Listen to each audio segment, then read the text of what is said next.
नमस्कार. सह्याद्री आरोग्यवर्धनम, गाव बोरखिंड, जिल्हा नाशिक, महाराष्ट्र. इथं वालचंद चोरडिया चाकण पुण्याहून आमच्याकडे ट्रीटमेंटसाठी आले होते. त्यांना कानाचा प्रॉब्लेम होता. त्यांना ऐकायला खूप कमी यायचं. त्यावेळेस आले त्यावेळेस त्यांना मशीन पण त्यांनी कानाचं लावून आलेले होते. तर आज त्यांची काय स्थिती आहे, त्यांनी इथून एक औषध आपल्याकडून नेलं होतं. तर शेख नमस्कार. काय स्थिती होती पहिले आणि आता काय स्थिती आहे? पहिलं ऐकायला येत नव्हतं, त्यामुळं मशीन हे केली. 2-3 ठिकाणी दाखवलं त्यांनी. ते म्हणले मशीन घेण्याशिवाय पर्याय नाही. त्यामुळं मशीन घेतलं. मशीनने परत इथं एक दोघांनी इथला हे सांगितलं, म्हणजे व्याईवानी. इथून इथं आलो. इथं दाखवल्यामुळं दुसऱ्या का तिसऱ्या दिवशी पहिल्या चक्रीतच फरक झाला. ऐकायला फरक झाला. त्यामुळे नंतर परत आज दुसरी चक्कर आहे. बरं, आता किती टक्के ऐकू येते, म्हणजे ऐकायला येतं व्यवस्थित?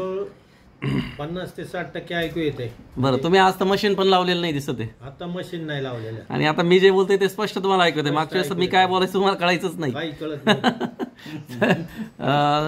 मॅडम पण सोबत आहे. तर तुम्ही काय सांगू शकला, किती दिवसापासून यांना असा त्रास होता? म्हणजे वर्षापासून असा त्रास होता. आम्ही खूप दवाखाने केले त्यांचे. बरं, खूप जणांनी सांगितलं इथं जा तिथं जात नाही, सगळीकडे गेलो आम्ही. सगळ्यांनी सांगितलं थोडा फरक पडला की परत चालू व्हायचं. मग शेवटी एक जणांनी सांगितलं तुम्ही मशीनच लावा. मशीन लावली तर मशीननी पण त्यांना परत कमी ऐकायला यायला लागलं. मग आमचे व्याई आहेत आंबोरीला, प्रकाश बाफना म्हणून, त्यांनी सांगितलं की तुम्ही इथं जा म्हणून. मग आम्ही इथं आलो. तर इथं एका ह्याच्यातच त्यांना संध्याकाळी घरी गेल्यावर ते म्हटले मला खूप व्यवस्थित ऐकायला येतं, मला परत एकदा जायचं त्यांच्याकडे. बरं, परत आम्ही आलो इथं. पंकज शेठ बाफना पण सोबत आहे. त्यांचे व्याही ते अहमदनगर वांबुरीहून ते आहेत.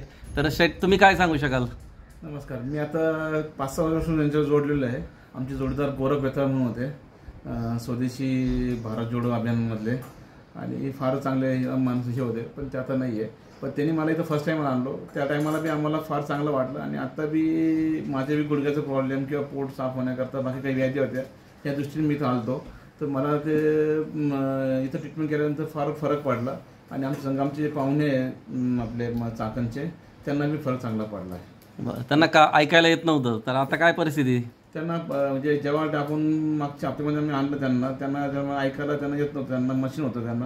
पण इथून जेव्हा फर्स्ट ट्रीटमेंट केली, फर्स्ट ट्रीटमेंट नंतर सेकंड, इथून घरी गेल्यानंतर सेकंड डेज म्हणा लागले मला ती मशीन नको आहे मला ती. मी मला असं ऐकू येतं आणि व्यवस्थित आता त्यांना व्यवस्थित ऐकू येतं. आज मशीन पण घातलेली नाहीये. आज त्यांना मशीन पण नाही आहे. त्यांना चक्कर यायची, ती चक्कर बी येत नाही आज त्यांना. फार फरक आहे त्यांना. बरोबर, त्यांना मध्येच चक्कर पण यायची आणि ऐकायला अजिबात यायचं नाही. काय आपण काय बोलतोय त्यांना अजिबात कळायचं नाही. इशारा करून त्यांना सांगावं लागायचं. मागच्या वेळेस मी बघितलंय.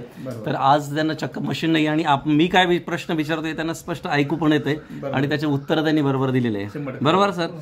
तर अशा पद्धतीने सह्याद्री आरोग्यवर्धनम, गाव बोरखिंड, जिल्हा नाशिक, महाराष्ट्र.